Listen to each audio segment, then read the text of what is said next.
ഈ വിഷ്വൽ കാണുമ്പോൾ തന്നെ നിങ്ങൾ പറയും ഇത് അതിരപ്പള്ളി വെള്ളച്ചാട്ടമാണെന്ന്.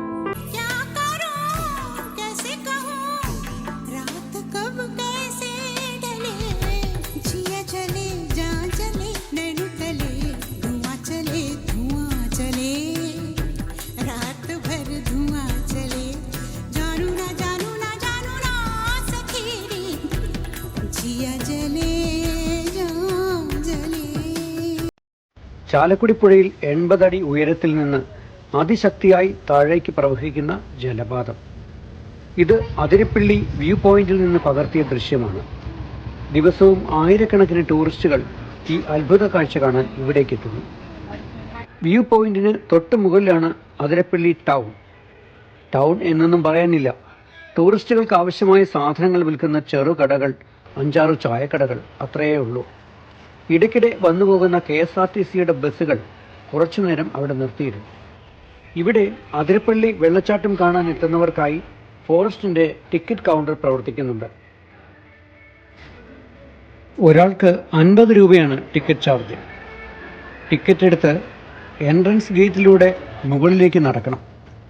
50 മീറ്റർ കയറ്റം കഴിഞ്ഞാൽ 50 മീറ്റർ കുത്തനെ ഇറക്കം. ഈ പാത ചാലക്കുടി പുഴയുടെ വിശാലമായ തീരത്ത് അവസാനിക്കുന്നു. പുഴയുടെ കാഴ്ച അതിമനോഹരമാണ്. ചെങ്കുത്തായ മലനിരകൾക്ക് താഴെ കണ്ണാടി പോലെ തിളങ്ങുന്ന തെളിനീരൊഴുകുന്നു. വലതുവശത്ത് വെള്ളച്ചാട്ടത്തിൻ്റെ സൈഡ് പ്രൊഫൈൽ, കാതടപ്പിക്കുന്ന ശബ്ദഘോഷവും. വെള്ളച്ചാട്ടത്തിൻ്റെ ചുവട്ടിലേക്ക് ഇറങ്ങുവാൻ 1/2 കിലോമീറ്റർ നീളത്തിൽ ഒരു ചെറിയ വഴിയുണ്ടിവിടെ. പ്രേം നസീറും ഷാരൂഖ് ഖാനും ഐശ്വര്യ റോയിയും പ്രീതി സെൻ്റെയും അടക്കം എത്രയെത്ര ചലച്ചിത്ര താരങ്ങളാണ് ദുർഘടം പിടിച്ച ഈ ഒറ്റയടിപ്പാതയിലൂടെ നടന്നു പോയിട്ടുള്ളത്. എത്ര പാടുപെട്ടിട്ടാവും ഭാരമേറിയ ക്രെയിനുകളും ലൈറ്റുകളും മറ്റും സിനിമാ പ്രവർത്തകർ ഇത് ചുമന്നുകൊണ്ട്. ഞാൻ അതിരപ്പള്ളിയിലെത്തിയത് വൈകുന്നേരം 5 മണിക്കാണ്. ചുവട്ടിലേക്ക് പോയി ഷോട്ടുകളെടുത്ത് മടങ്ങിയെത്താൻ കുറഞ്ഞത് 1.5 മണിക്കൂറാകും.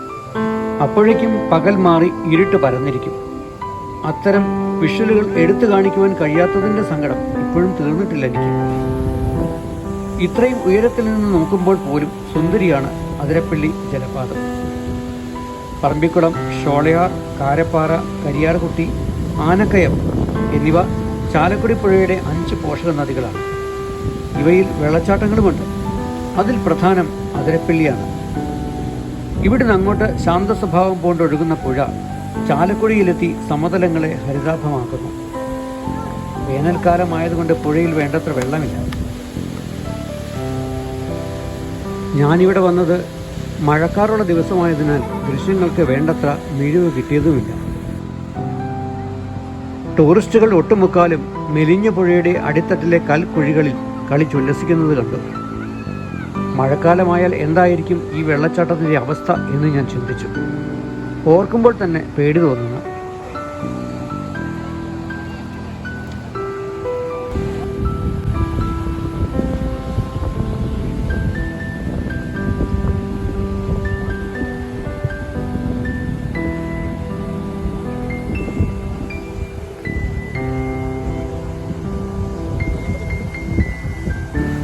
ഞാൻ ചാലക്കുടി ടൗണിലെ പ്രൈവറ്റ് ബസ് സ്റ്റാൻഡിൽ നിന്നാണ് അതിരപ്പള്ളിക്ക് വണ്ടി കയറിയത്. പരിയാരവും വെറ്റിലപ്പാറയും അതിരപ്പള്ളിയും വാഴച്ചാലും മലക്കപ്പാറയും പിന്നിട്ട് ഈ കാട്ടുപാത തമിഴ്നാട്ടിലെ ഷോളയാർക്ക് പോകുന്നു. പരിയാരം കഴിഞ്ഞ് കുറച്ചുകൂടി മുന്നോട്ട് പോയാൽ വാട്ടർ തീം പാർക്കുകളായ ഡ്രീം വേൾഡും സിൽവർ സ്റ്റോമും കാണാം. ചക്രവാണി എന്ന സ്ഥലം തൊട്ടാണ് വനപ്രദേശം ആരംഭിക്കുന്നത്. ചാലക്കുടി പുഴയിലേക്ക് വെള്ളം തേടി പോകുന്ന ആനകൾ ഈ റോഡ് മുറിച്ച് കടക്കുക പതിവാണെന്നും ഏറെ ശ്രദ്ധിച്ചു വേണം വണ്ടികൾ ഓടിക്കുവാനെന്നുമുള്ള ബോർഡുകൾ വനവകുപ്പ് പലയിടത്തും വെച്ചിട്ടുണ്ട്. ബസ് വെറ്റിലപ്പാറയിലെത്തി. മരങ്ങൾ തിങ്ങി നിറഞ്ഞ മഴക്കാടിനുള്ളിലൂടെയായി എൻ്റെ യാത്ര. മഴയില്ലാത്തതിനാൽ കാടകമാകെ പച്ചപ്പ് കുറഞ്ഞ് വരണ്ട് കിടക്കുന്നു.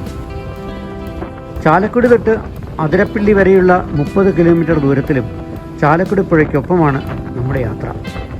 സന്ധ്യയോടെ ഞാൻ മടങ്ങുമ്പോഴും ചാലക്കുടി പുഴ എന്നോടൊപ്പം ഉണ്ടായിരുന്നു. പിരിയാൻ നേരത്ത് പുഴ എന്നോട് പറഞ്ഞു, മഴയ്ക്ക് ശേഷം സെപ്റ്റംബറിൽ വരൂ, വെള്ളച്ചാട്ടത്തിൻ്റെ യഥാർത്ഥ ഭംഗി ആസ്വദിക്കാം. സീസൺ എന്ന് പറയുന്നത് സെപ്റ്റംബർ മുതൽ ഫെബ്രുവരി വരെയാണ്. അങ്ങനെയാവാം എന്ന് ഞാൻ പറഞ്ഞു. അത് കേട്ട് പുഴ പുഞ്ചിരിച്ചു. ഇനി ഈ ഒരു ഷോട്ട് കാണുക.